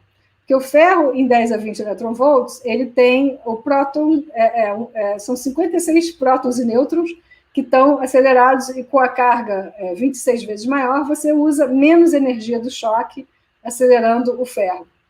Então, foi uma ideia meio radical naquela época, as pessoas não acreditavam, mas hoje o que a gente observa com o OG é exatamente a variação de que tem os prótons em 10 a 17, 10 a 18, 19 já começa a desaparecer os prótons, entra o hélio, o carbono, oxigênio, nitrogênio, sílica, depois eventualmente o ferro, e pronto. Ou seja, e ferro, para quem não sabe, o ferro é a matéria mais com energia menor, né? Que é por isso que a gente acha que ferro vai ser produzido e não necessariamente ouro e urânio, etc.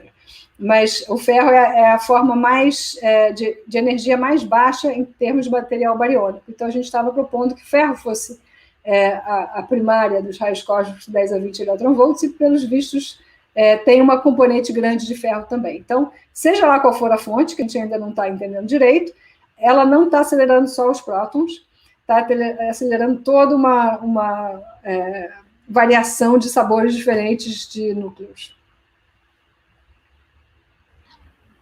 Bom, a próxima pergunta é do Vinícius Cerqueira Silva. Ele pergunta como funciona a troca de sabor dos neutrinos. Também não sabemos. Temos teorias, né, para mostrar como que troca o sabor de um para o outro. Em termos práticos, a gente só... Deixa eu botar eles aqui trocando de roupa. Cadê? Que é divertido ver o que a gente está falando. Está aqui. Então, essa troca entre os 3 sabores é algo que a gente consegue escrever teoria de partículas que mostram como que poderia ser feito, assumindo certos modelos com, por exemplo, 2 tipos de escalas de massa nas interações, que dá um mecanismo para mudar entre um sabor e outro. Mas em termos práticos, quer dizer, assim, a parte fundamental a gente ainda não entende direito, mas em termos práticos a gente sabe o seguinte, que os neutrinos são formados através da interação fraca. Na interação fraca, eles são produzidos ligados ao elétron muon tal, porque eles são feitos através do elétron muon tal, interagindo, digamos, pode ser com os quarks, e essa reação, quer dizer, por exemplo, beta decay, né, decaimento beta, é o típico de produção de neutrino, e você tem um elétron, tem um U e um D, e ali você faz uma mudança, né, de próton para nêutron, e daí você emite um neutrino ou um antineutrino. Bom, quando você cria o neutrino, se era um elétron que estava envolvido nessa criação, ele vai sair com sabor de elétron. Agora, isso é uma forma de você botar um label, né, botar uma característica da partícula, dizendo que é o tipo de neutrino que foi ligado ao elétron na interação fraca. A interação fraca não necessariamente é igual à forma de se propagar entre um ponto A a um ponto B de uma partícula. Então, o que acontece é que o estado do neutrino que propaga no espaço é um estado que não é igual ao estado da interação fraca.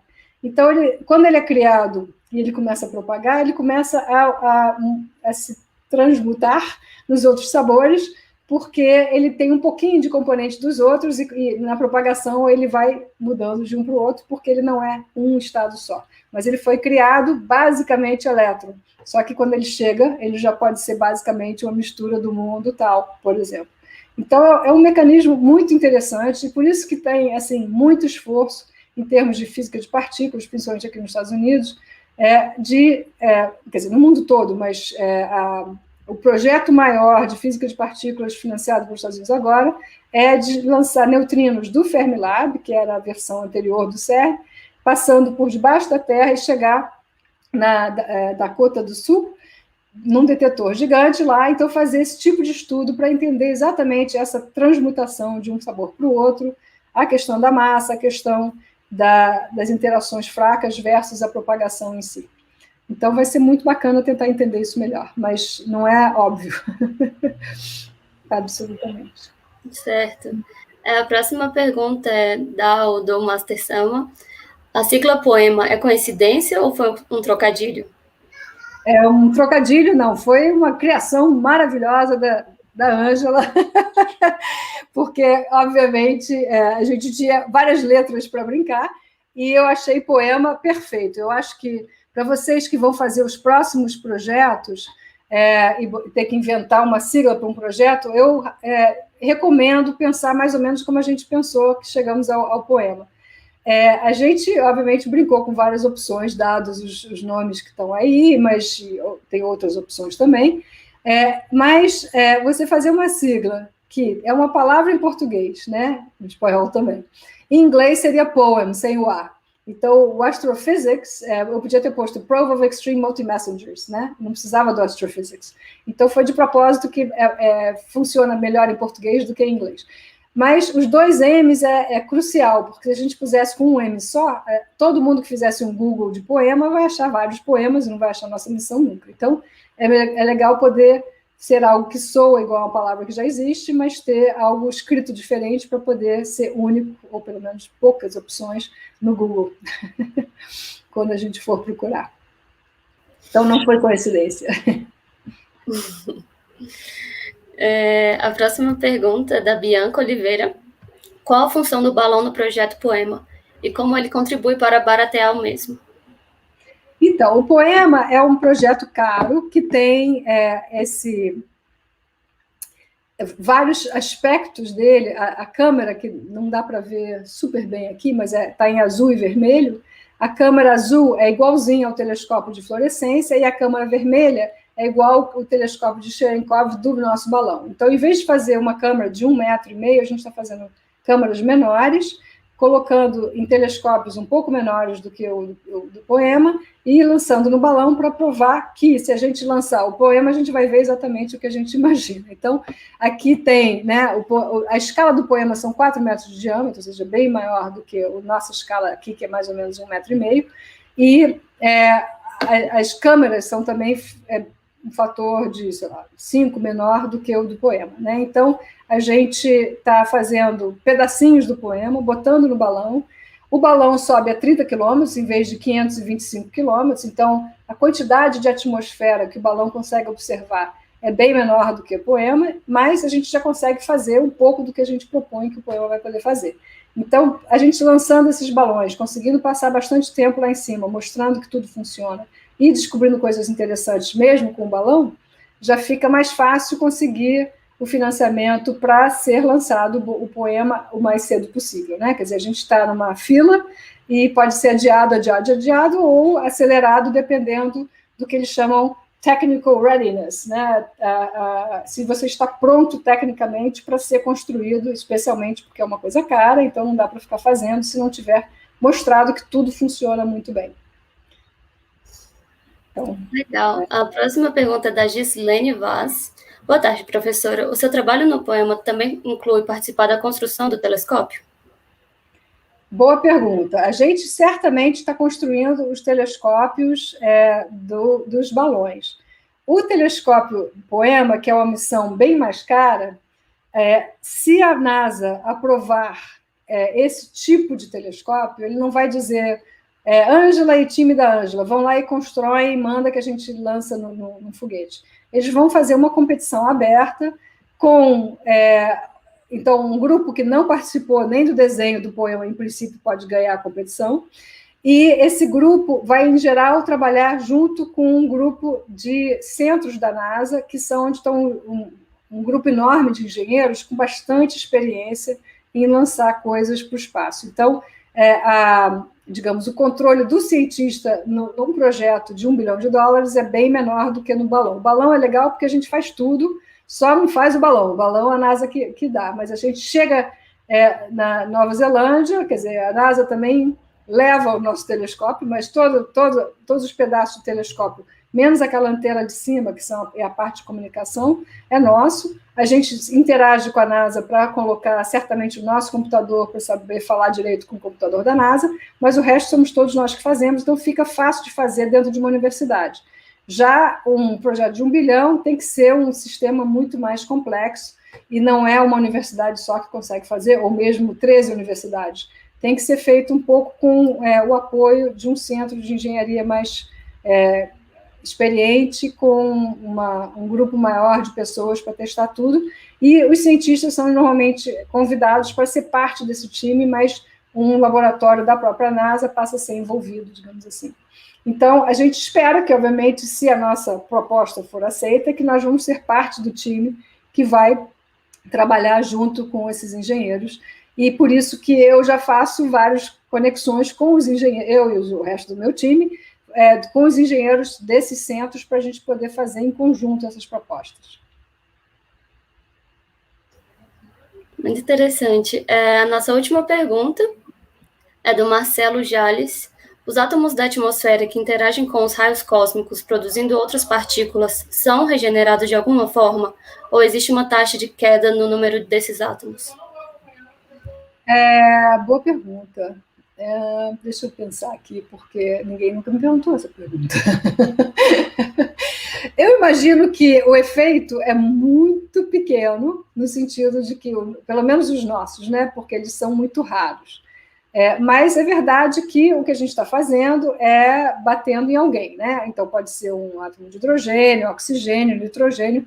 Todos os átomos que compõem a atmosfera são, em princípio possíveis targets, né? Possíveis alvos de interação dessas partículas. Só que se a gente for se preocupar, digamos assim, com o que acontece na atmosfera com tanta radiação chegando, né? No caso dos meus raios cósmicos, é tão pouco que eu acho melhor não se preocupar. Mas em termos de energias mais baixas, se a gente olhar os raios cósmicos que o Victor Hess estava medindo, que são muito mais comuns, a realidade é que está tendo muita interação o tempo todo.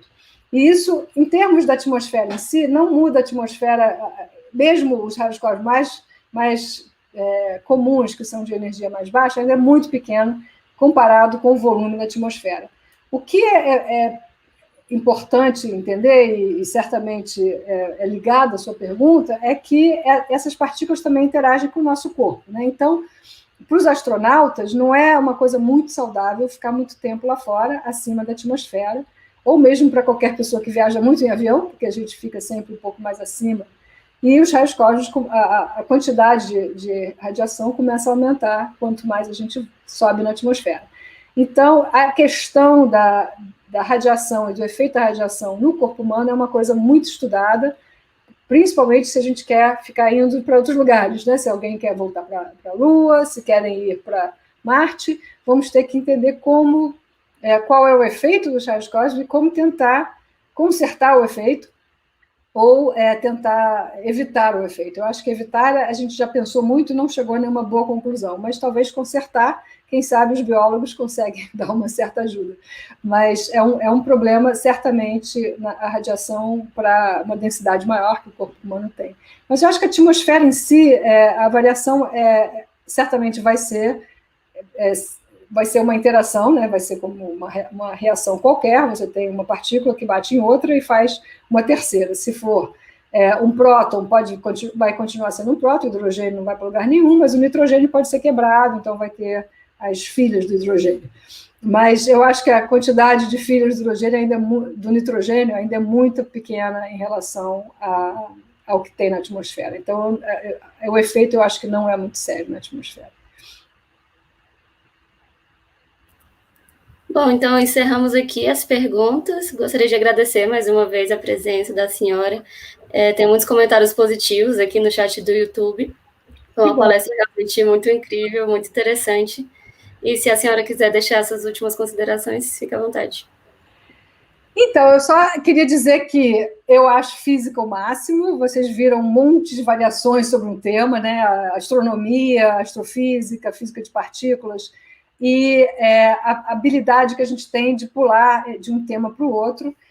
Muitas vezes me perguntam, ninguém me perguntou, pelo menos que eu tenho ouvido, e isso aí serve para quê? Né? Acabamos de mencionar a questão do ser humano sair da Terra, entender os raios cósmicos por esse sentido, mas, basicamente, o que me motiva nesse tipo de projeto é tentar entender coisas que não são entendidas. Nesse processo, a gente vai desenvolvendo técnicas bem mais sofisticadas de tirar fotografia de cada milissegundo, de cada nanosegundo, e com essas técnicas, com essas tecnologias novas, a gente pode utilizar em outras áreas, tipo medicina, tipo outras áreas da física. Então, a gente ter a curiosidade, conseguir seguir a curiosidade até um momento em que a gente não sabe a resposta, é a parte mais interessante da pesquisa em geral, e eu espero que isso seja uma motivação para todos que estão assistindo, de não só ou trabalhar na nossa área, para a turma jovem, ou também ficar seguindo o que está acontecendo, né? Ler sobre o James Webb quando for lançado, quais vão ser os primeiros resultados do James Webb. Eu acho que é uma coisa tão... Me dá muita satisfação meio que sair do que está acontecendo hoje no planeta Terra em termos de, digamos, política ou pandemia ou outros problemas que a gente tem, e poder imaginar que a gente está cada vez mais entendendo o que está no universo também, que é uma coisa muito linda do ser humano. Então, acho que está bom assim, né? Obrigada. Obrigada a você mais uma vez. E, bom, gente, não esqueçam de assinar a lista de presença que está no chat. E com essa palestra a gente encerrou o nosso terceiro dia da Semana da Física e a programação continua amanhã com a palestra do professor Milton Tumelero sobre novos estados eletrônicos da matéria às 8 horas da manhã. Obrigada. Tchau.